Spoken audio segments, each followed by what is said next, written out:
All right. All right, I hope you enjoy. Okay, so we're going to just have a quick panel session discussion about lessons learned from the TMT sector. I'm just going to introduce my panelists in a bit more detail. But I guess the perception is that arguably the TMT sector is a bit ahead of the curve, most probably because of the application of technology in their own businesses. And I guess there may be some lessons that we can learn from that sector to other sectors. So I'm going to chair the panel session. My background, I actually spent 10 years in the telecom sector and also picked up a master's in telecommunications along the way from University College London. I learned two things. Firstly, what ADSL stood for in my first year. And the second year, I learned that everything I learned in the first year was actually history, which I guess shows you the speed of change in the sector. I'm joined on the panel with Marley. Marley's only fairly recently joined Juniper and has got some significant challenges in her organisation, but has also worked in certainly the mobile telecoms arena in the past. Ed, many of you mostly know Ed from his, is that me or was that one of us? One of us has got a mobile. Clear. I put it in the box outside. Good idea. Okay. Ed is one of the architects of Microsoft's office here near the airport and welcomes, I believe, something like 90,000 people a year actually frequent that building to find out what Microsoft's doing, or perhaps it's because it's the great coffee there, which... 90,000 is a bit ambitious, about 35,000.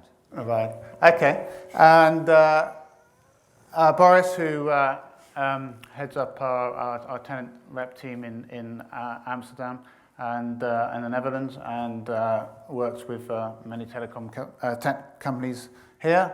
And finally, Michael from London. But Michael's one of our tech specialists who's done a lot of work both in London and actually done quite a lot of research around the world, particularly in the US. So a broad spectrum of experience on the panel.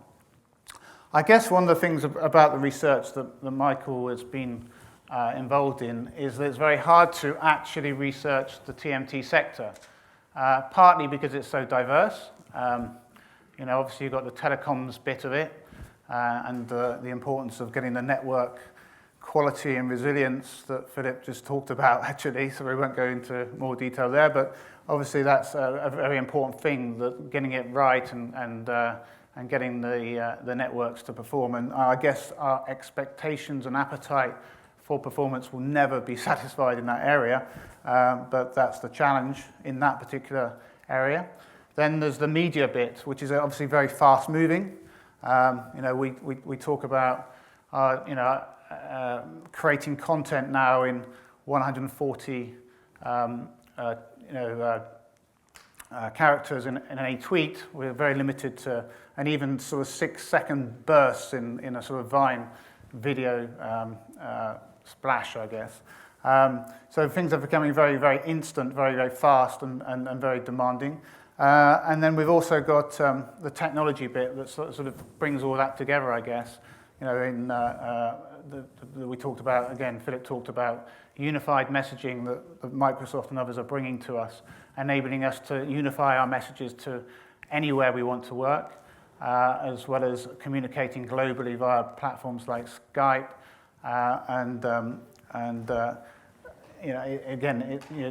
creating collaboration tools as well, like Yammer and other enterprise-based communication and collaboration tools that enable us to communicate and collaborate virtually as well as in the physical domain.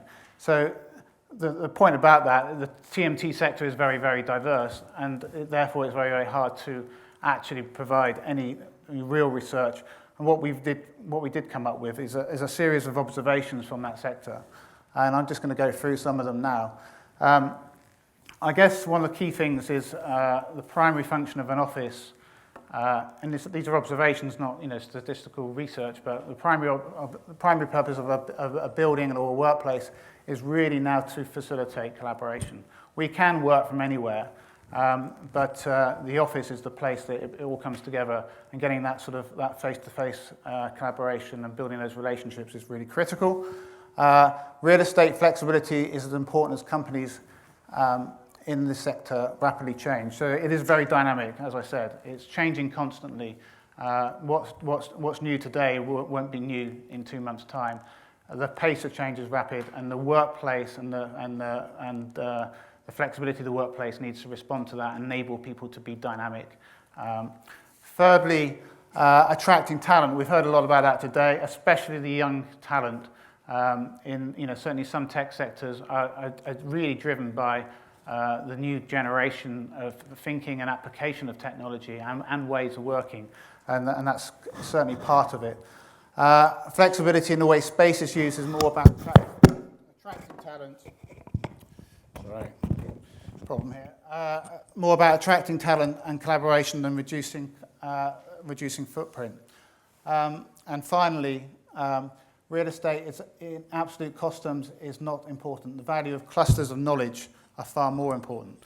Now we're going to just focus on 2 or 3 of those areas today, and I'm going to engage with the panel about their views in terms of the sector, the TMT sector, and then the application to the wider other sectors.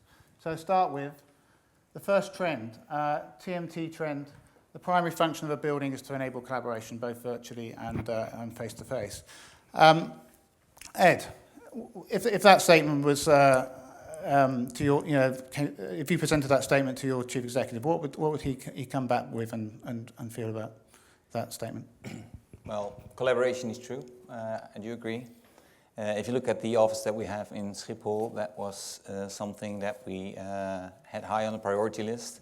However, when we looked at the fit out of the office, the key objective was to enable everybody to perform the best job, to enable everybody to perform at the right level.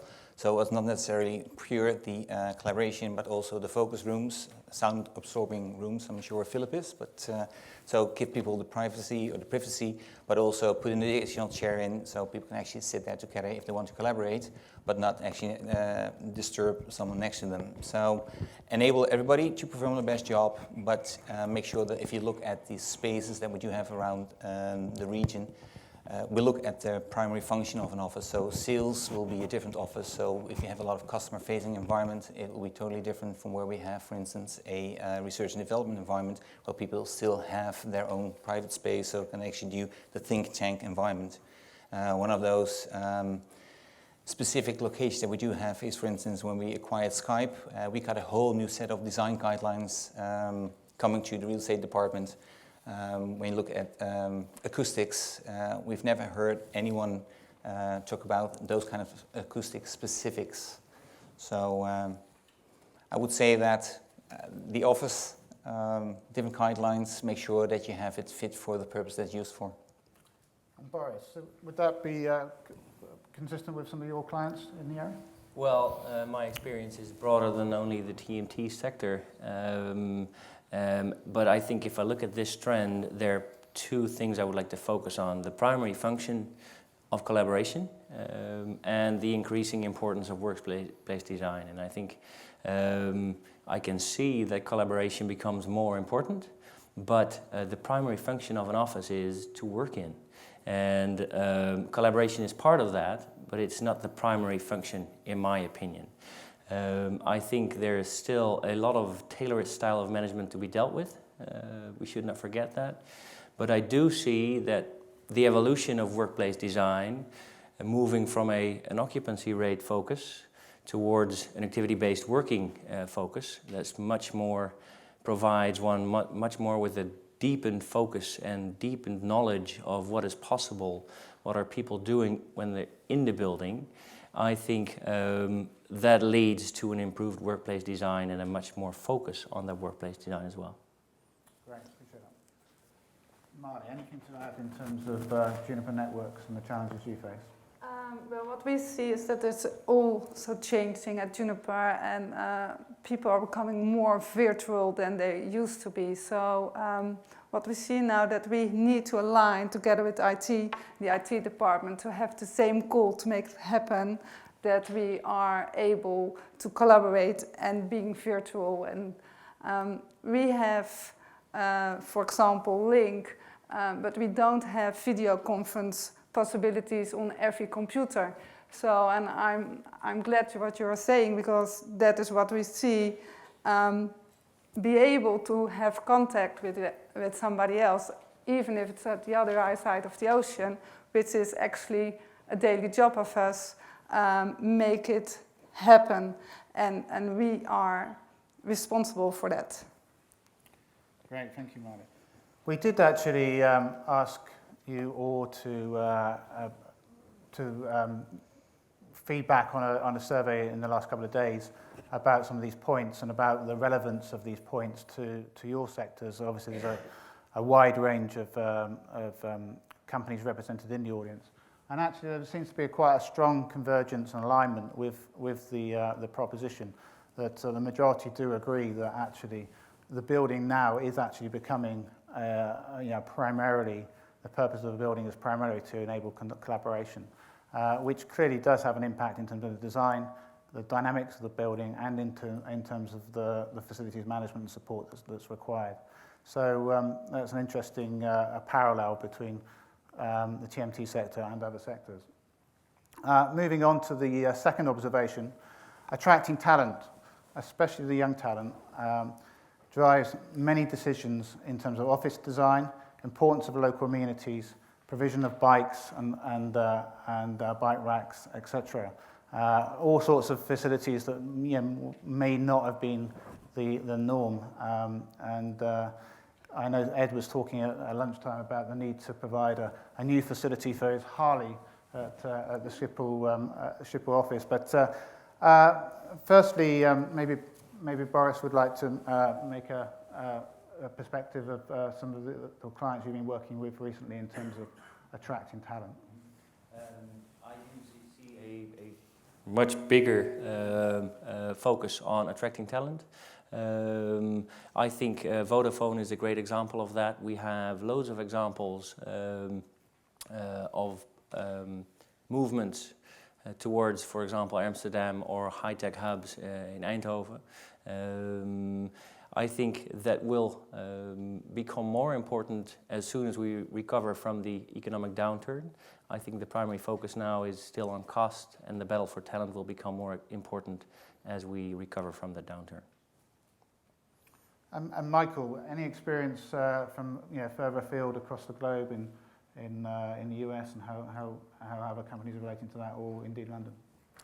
Absolutely. What I've seen from trips to the States and obviously at home in London is this what we call flight to urban. The generational shift is demonstrating a real desire to go back into town, mainly because it's a natural marketplace. People are in close proximity with one another. They can share ideas. Again, collaboration is bigger than just one organisation. It's a marketplace. It's an industry as well. Which is, if you've ever been to London, there's a neighbourhood called Shoreditch, which has gone absolutely bananas over the last few years, mainly because it's the centre now for London's digital industry. When I was on the West Coast in San Francisco, Soma, if anyone's been out there, that's another neighbourhood that's absolutely skyrocketed, largely because of the tech scene. People wanted to live around there. It was cheaper to move into originally, but it's having that neighbourhood, that real beating heart that tends to encourage people to locate close together. I think what's just important is this has been reflected in how developers approached building their schemes in London, certainly how they've really tried to underpin this by creating a destination in its own right. So it's become less about building an office, so to speak. It's about creating a destination, so it's about the retail, it's about the leisure all around as well. It's about creating somewhere that people actually want to come to work. Because also, this is more of a US-driven thing, but if you're in the jobs market on the West Coast, the jobs market is extremely competitive, and it becomes, to a certain point, it's obviously about the wages, but it's also about having the perks, and a lot of employers over there are using things like, I saw places that have got climbing walls, electric go-karts, all sorts of stuff, but it's just another little hook to get people to come and work for their company. Cool. And Marty, I guess it's relatively new to the organisation, but is talent something that's high on the chief executive's agenda? Yes, it is, but as we are an international company, what we see nowadays, due to the economical situation, we have a lot of people applying for a certain job, which are actually coming all over Europe. And for example, we receive many letters from people from Spain who applied for a job at Junipers in the Netherlands, and we don't offer them moving costs, but well, due to the economical situation over there, they say, well, if I can have a permanent job, and I can't ride a bike, but maybe I can learn it, but they would like to come. Yeah, that's what we see nowadays. Okay, and I'm sure the same would apply for Microsoft, inundated with applications. Yeah, well, if you look at attracting talent, you can see we're a mature company. We've been here now for 30 plus years. You can actually see that there's a difference from when we started with the attracting talent. Years back, Microsoft started with a page-wide advertisement with an office in there where straight out of college or university you would get your own office. That was what it was before. Right now it's more that you build a space about where people feel a belonging and then they can work together and collaborate, but at such a level that they still have a private life. So we don't necessarily looking for the amenities, because with the implementation of the new world of work that we do have, and that people actually can tell their own story, but also get their own schedule in order, they will be able to go to the dry cleaners around the corner from their home and not necessarily have it within their surroundings. So attracting talent, yes, location is important, fit out is important, but it's a little bit wider than that. You haven't gone for the gimmicks that other well, we do have a climbing wall in Austria, of course. Where else would you have a climbing wall? But sorry, You just don't need one there. we don't need one there. No, that's true. But yeah, we're not the Google. I don't say. I mean, I like the office. I like the gimmicks that they do have. But we have a sleeping pod, something like one of the first ones that's now outside from Hayward. But nobody sits in it because people are doing something else. So we're not there to play, but actually do a job, perform a job. You want to play, you go home and do something different. Can I just chip in? The case study, the pictures behind me on the screen, that's actually Expedia in London, which was a job. We moved them 600 employees from Covent Garden, so right bang in the heart of London, to a North London location, a really unproven neighbourhood. And there were 600 members of staff there. Do you know how many people they lost as a result of that move? 0. Because they'd gone from what was quite an interesting workplace to something that was absolutely outstanding and is best in class, and the staff just wanted to stay there. Good, excellent. We asked you the same question, and again, a very strong alignment between the response that we did get from other sectors to what the panel just discussed from the TMT sector. So clearly talent is a big... If you actually look at the CEO agendas across the world, the sort of top 500 companies, the top CEO agendas, human capital is by far the number one agenda, even much higher than cost efficiency. Clearly, business is all about human capital, and getting the talent and the right talent and the people to work in the right way and collaborate in the right way must be a priority for any business.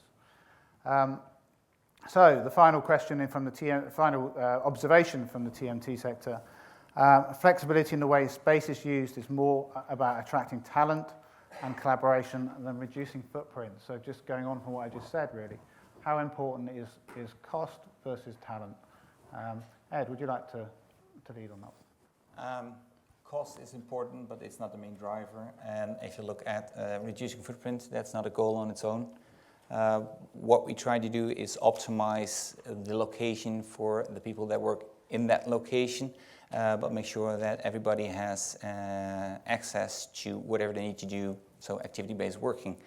When we started with the office in the Netherlands, Veldhoen helped us to do a quick analysis, look at the potential, how we could grow in the space.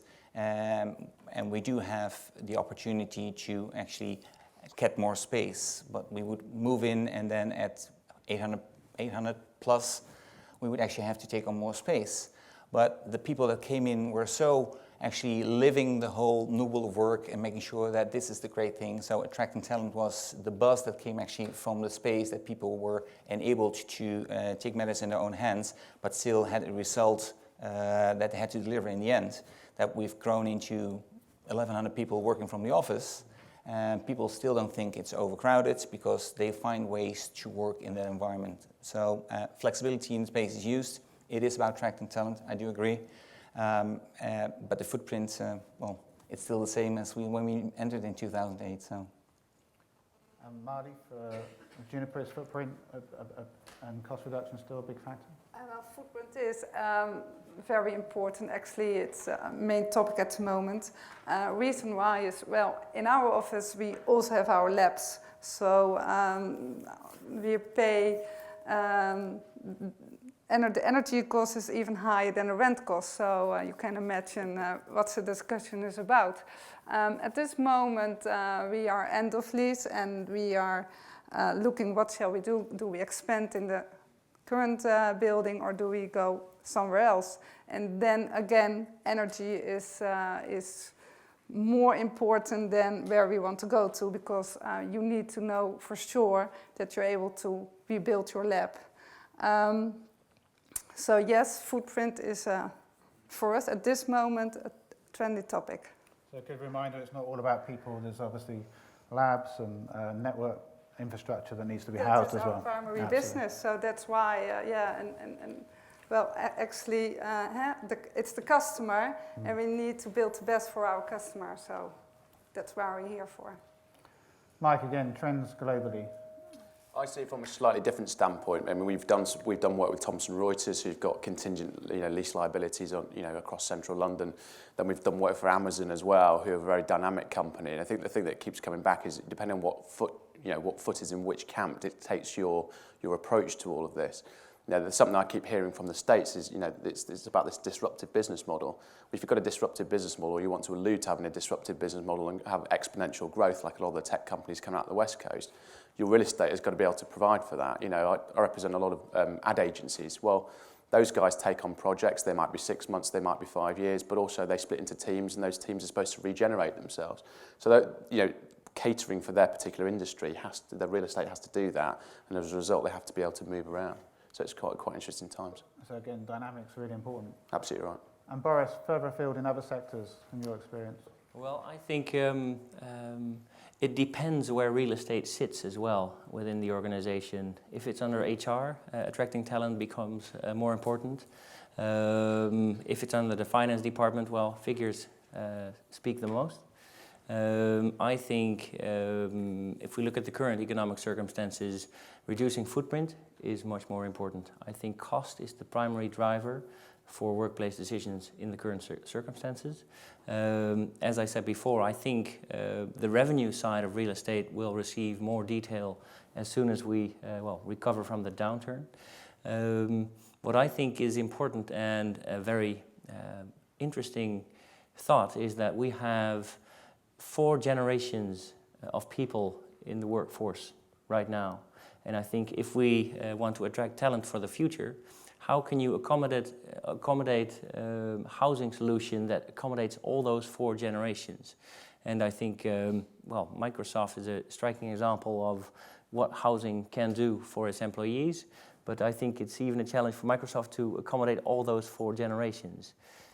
What we've seen is we had what we call, from our market perspective, the new generation, actually kids coming from school between age 15 and 17. We called it a council of difference. So they would come and work with us and see what the building's like and see how people collaborate, etc. And we thought they would be over-enthusiastic. It's non-assigned seating. They can sit anywhere, on a couch, in a sleeping pod, wherever.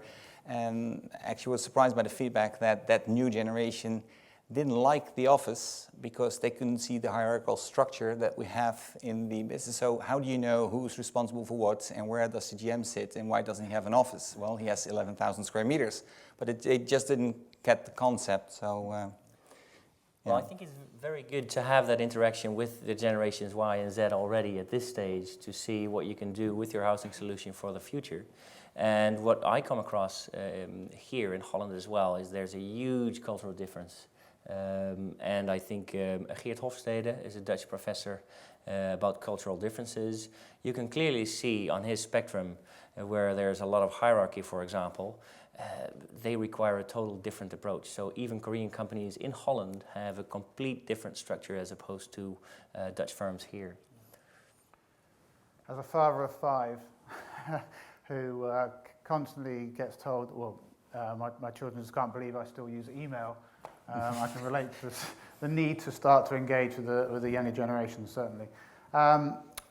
We asked the same question. I guess this is where the different sectors had a slight divergence to the observation that we did come up with from our research. That actually there was more disagreement around this question, and more feeling that actually footprint is still very important and cost is still very important, which is clearly understandable given the diversity of the sectors that responded to the question.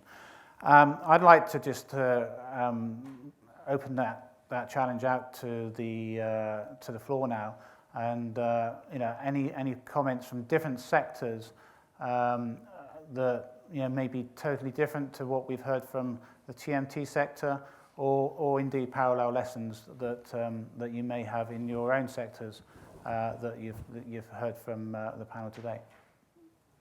That's a question over there.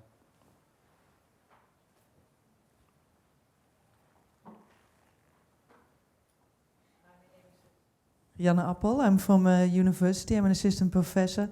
I'm happy that the aspect of collaboration was brought up and that it's not all virtual, that rings the workplace of the future. And in my PhD research, I focused on collaboration and how the workplace can support this. And what I also read a lot of literature about and noticed that the younger generation needs to learn the skills and experience from the older generations. And that's not something done virtually. It's something done in the office and not in the planned meetings that take place, but by being there and working, and not even working together on something, but working in each other's vicinity. So although I think the new way of working is an interesting concept and has its pros, I also see its cons if it means that people don't get up in the morning anymore. So. Yeah, I think that's a very important trend that we have to reckon with as well. I think somebody raised the Yahoo experience this morning, and I guess that highlights the danger of a too dispersed workforce and the need to, certainly at certain times, to bring it together and actually start to manage collaboration. We're certainly working with some clients that actually do actively manage the social collaboration within their building. So. Team A's all come together on Mondays, Team B's come to the office Tuesday, Team C on Wednesdays. Now, you can come to the office if you're in Team A on Tuesday or Wednesday, but actually, everybody in Team A needs to come to the office on a Monday just to make sure that you do get that sort of serendipity of people bumping into each other and actually a sense of belonging and relationship. Which is really fundamental. And I think, just to add to that, I think that's where, and that's probably an area where the TMT sector might not lead other workplaces and set a good example, because, from my experience, a lot of these guys, a lot of the coders, I mean, as the guy was saying who was on before us, like to sit at their desks with their headphones on, not talking to anybody because they're deep in their thought. They're naturally a bit more introverted than perhaps a sales-orientated person might be. It's how do you balance that up? How do you balance that within the workplace? Do you completely segregate them, or do you actually mix it up and force them to integrate? Yeah. I can sum it up because I've heard the different conversations today, and we use it a lot in our office. We have a physical minimum when you see each other, and a virtual optimum. And the virtual optimum I heard through all the different, from David and Philip. The virtual optimum is you can't actually do a video conference when you're sitting in a car and trying to get online, right? But you can still do a conference call if you have the right hands-free set. So make sure that you balance all that. But the physical minimum is something that we have put in our commitments to make sure that we do work and that we coach each other and be a buddy. So you need to learn from someone else to be able to perform. Any other comments from other sectors? A question over there.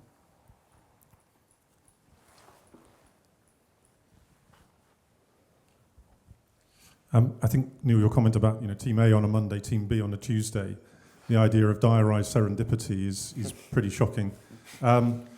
One of Rianne's students is doing some number crunching on some of our data at the moment, and actually one of the things it highlights is the confusion between cohesion and collaboration.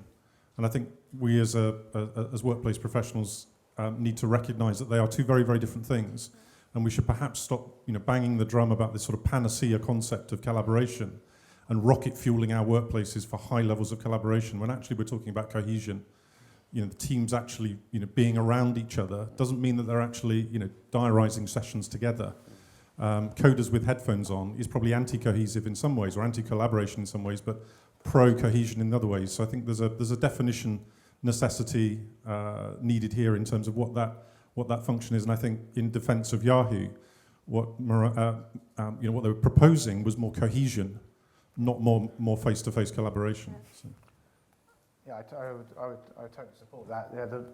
Collaboration isn't just about serendipity and meetings together. It's about, as you rightly say, cohesion and having time to think and have quiet time, as well as coming together, as well as and making the best of all of that together, and a sense of belonging, and sense of purpose, and sense of mission. So I totally would support that. Okay. Okay, I guess we're up for time. We are. So thank you for the panel. Thank you. Marley, Ed, Neil and Michael, thank you. It was a good discussion, I think, of some interesting trends that you've spotted. Thank you.